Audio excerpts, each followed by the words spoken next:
இன்றைக்கு மாண்புமிகு மேதகு ஆளுநர் அவர்களின் உரை இடம்பெற்றது. அதில் பாட்டாளி மக்கள் கட்சியின் நீண்ட நாள் கனவான, அதாவது 85 வருடங்களாக ஒரு சமூக நீதி, சமூக பொருளாதார சர்வே நடத்தப்பட வேண்டும் என்பது ஒரு கோரிக்கை.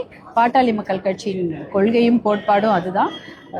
சாதிவாரி கணக்கெடுப்பு என்ற பெயரிலும் சமூக நீதி கணக்கெடுப்பு, சமூக பொருளாதார கணக்கெடுப்பு கண்டிப்பாக தமிழ்நாடு அரசு எடுக்க வேண்டும் என்ற ஒரு கோரிக்கையை வலியுறுத்தி எத்தனையோ வருடங்களாக போராட்டங்கள், நிறைய கோரிக்கைகள்லாம் வைத்திருக்கிறோம். கடந்த 10 நாட்களுக்கு முன்பு கூட சென்னையில் அனைத்து கட்சி கூட்டம் ஒன்று நடைபெற்றது. பாட்டாளி மக்கள் கட்சியின் தலைவர் மருத்துவர் அன்புமணி ராமதாஸ் அவர்கள் தலைமையில் நடைபெற்றது. அந்த கூட்டத்தில் கிட்டத்தட்ட தமிழ்நாட்டில் உள்ள அனைத்து கட்சிகளும் அவர்களுடைய ஆதரவை எழுத்து மூலமாகவும் பங்கெடுப்பதன் மூலமாகவும் ஆளுங்கட்சியும் ஆதரவு தெரிவித்திருந்தார்கள். எல்லாருமே தொலைபேசி வாயிலாகவும் ஆதரவு தெரிவித்திருந்தார்கள்.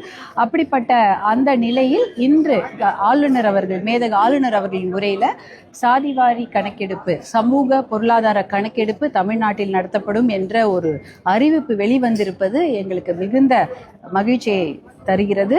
இதற்காக தமிழக அரசுக்கும் மாண்புமிகு முதலமைச்சர் அவர்களுக்கும் பாட்டாளி மக்கள் கட்சி சார்பாக எங்களுடைய நன்றியையும் மகிழ்ச்சியும் வரவேற்பையும் தெரிவித்துக் கொள்கின்றோம். ஒன்றிய அரசு நடத்துறது மேக்ரோ சர்வே, அதாவது தலை கணக்கெடுப்பு, சென்சஸ், பாப்புலேஷன் சென்சஸ்னா எத்தனை பேர் இருக்கிறாங்க, எந்த ஊரில் எவ்வளோ பேர் இருக்கிறாங்க என்ற சர்வேவும் ஒரு மேக்ரோ சர்வேவாக தான் இருக்கும். அவர்களுடைய மதமோ அவர்கள் சார்ந்த சமூகம் அப்படிதான் இருக்கும்.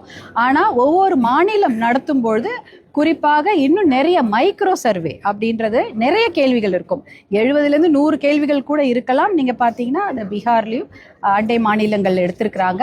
அது மைக்ரோ சர்வே. எத்தனை லட்சம் குடும்பங்கள் இருக்கின்றன, அந்த குடும்பங்களுக்கு என்னென்ன தேவை என்பதை பற்றிலாம் அந்த மைக்ரோ சர்வேல உங்களுக்கு தெரிய வரும். அப்போ நம்மளுடைய சோஷியல் வெல்ஃபேர் மெஷர்ஸ், அதாவது ஒரு அரசாங்கம் நலத்திட்டங்களை அந்தந்த மக்களுக்கு கொண்டு போய் சேர்க்க வேண்டும் என்றால் அவர்களை பற்றிய ஒரு தரவுகள் இருக்க வேண்டும். அதற்கான இந்த கணக்கெடுப்பு என்பது மிக அவசியமாக இருக்கிறது. அதை தான் இன்னைக்கு எடுக்கிறேன்னு சொல்லியிருக்கிறாங்க. அதற்கு நாங்கள் வரவேற்கிறோம். கோரிக்கை தலைவர் போராட்டம்லாம் அதுக்கெல்லாம் நடத்திருக்கீங்க. இன்னைக்கு இந்த அறிவிப்பை எப்போதுக்குள்ள செயல்படுத்தப்படும்ன்ற கால வரையறை அடுத்த மானிய கோரிக்கையில் எதிர்பார்க்குறீங்களா? கண்டிப்பாக. எப்படின்னா 2027 மத்திய அரசாங்கம் சர்வே நடத்தப்படும் சொல்லியிருக்கிறாங்க. அதை ஒட்டியோ இல்லை அதை முடித்து இந்த சாதிவாரி கணக்கெடுப்பு நடத்தப்படும்னு தமிழக அரசாங்கம் உறுதியை சொல்லியிருக்கிறாங்க. அது முதற்கண் அதற்கு நாங்கள் வரவேற்பை தெரிவித்துக் கொள்கிறோம். இருந்தாலும் சில உச்ச நீதிமன்றத்தில் வழக்கு ஒன்றெல்லாம் இருக்கிறது. அந்த வழக்கு மூலம் இந்த 69% இடஒதுக்கீடை பாதுகாக்க வேண்டும் என்றால் இதுக்கு இந்த சர்வே இன்னும் கொஞ்சம் சீக்கிரமாகவே நடத்தப்பட வேண்டும். அதற்கான முயற்சிகளையும் பாட்டாளி மக்கள் கட்சி தொடர்ந்து எடுக்கும். சட்டம் ஒழுங்கு சரியில்லை, பெண்களுக்கு எதிரான குற்றங்கள் அதிகரிச்சுன்னு சொல்ற நேரத்தில் இப்போ ஆளுநர் உரையில் தொடர்பு எதுவுமே இல்லைன்னு ஆளுநர் உரையில சிங்கப்பெண் படைக்கு நிறைய பர்சனல் விமென் போலீஸ் பர்சனல் எடுக்கப்படுவதாகவும் டெக்னிக்கல் சர்வேலன்ஸை அதிகப்படுத்துவதாகவும் சொல்லியிருக்கிறாங்க. இன்னும் நிறைய திட்டங்களை கொண்டு வர வேண்டும். பாட்டாளி மக்கள் கட்சியின் நிலைப்பாடு என்னன்னா, தனியாகவே அதுக்கு ஒரு டிஜிபியை அவர் தலைமையில் ஒரு குழுவை போட்டு இந்த பெண்கள் பாதுகாப்புக்கு முக்கியத்துவம் தரப்பட வேண்டும் என்பது எங்களுடைய கோரிக்கை. அதை விட குறிப்பாக என்னன்னா, இந்த மாதிரி பெண்கள் பாதுகாப்புக்கு அச்சுறுத்தலாக இருக்கக்கூடிய மது பழக்கம், போதை பழக்கத்தை தமிழ்நாட்டை விட்டு ஒழிக்க வேண்டும். அதற்கு மிக கடுமையான நடவடிக்கைகள் எடுக்கப்பட வேண்டும்.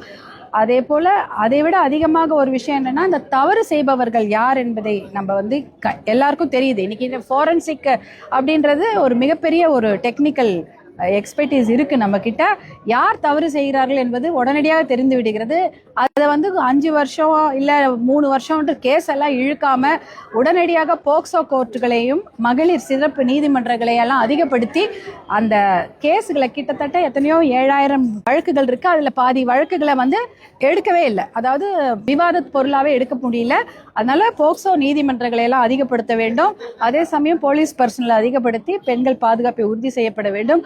குறிப்பாக உயிர் பயத்தை கொடுக்க வேண்டும். அப்படி கொடுத்தாதான் இந்த தவறு செய்பவர்களுக்கு மிகப்பெரிய தண்டனை வழங்கப்பட வேண்டும். கொஞ்ச நாள் ஒரு 10 வருஷம் கேஸ் இழுக்கக்கூடாது. உடனடியாக ஒரு 2 மாதத்திற்குள்ளாக 1 மாதத்திற்குள்ளாக தினம் வாரத்துக்கு ஒரு முறை அந்த கேஸை எடுத்து ஆடி வழக்கு செய்து அவர்களுக்கு தண்டனை கொடுக்கப்பட வேண்டும். எத்தனையோ வெளிநாட்டில் பார்க்குறோம், பெண்களுக்கு எதிரான குற்றங்கள் இழைப்பவர்களுக்கு உயிர் பயத்தை காண்பிக்கிறார்கள். அந்த பயத்தை அவங்க கொடுக்கணும். மரண தண்டனை கொடுத்தாதான் இவங்க அடுத்த முறை எந்த ஒரு பெண் குழந்தைகள் மேலோ பெண்கள் மேலோ பாலியல் அத்துமீறல் நடத்துவதற்கு துணிய மாட்டார்கள். அதனால அந்த மரண தண்டனையை கொடுக்க வேண்டும் என்பதுதான் எங்களுடைய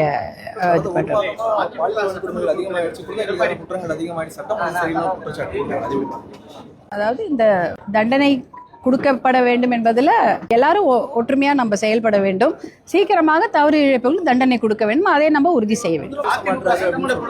எடப்பாடி பழனிசாமி பேசும்போது 2021 அதிமுக பாமக கூட்டத்தில் இருக்கும்போது சிவி சண்முகம் தோத்தாரு. பாமகனாலதான் 30 எம்எல்ஏக்கள் வெற்றி பெற்ற பாமக கூட்ட பிச்சை அப்படின்னு சொல்லி பேசினாரு. 2021 ஏன் அந்த மாதிரி அவர் ஜெயிக்கல அப்படின்னு விமர்சனம் பண்ணிருக்காரு. இது அதிமுக பாமக கூட்டணியில குழப்பத்தை ஏற்படுத்தும் வகையில் பேசணும்னு சொல்றாரு. உட்கட்சி பிரச்சனை பத்தி நாங்க எதுவும் இப்ப பேச முடியல. நன்றி.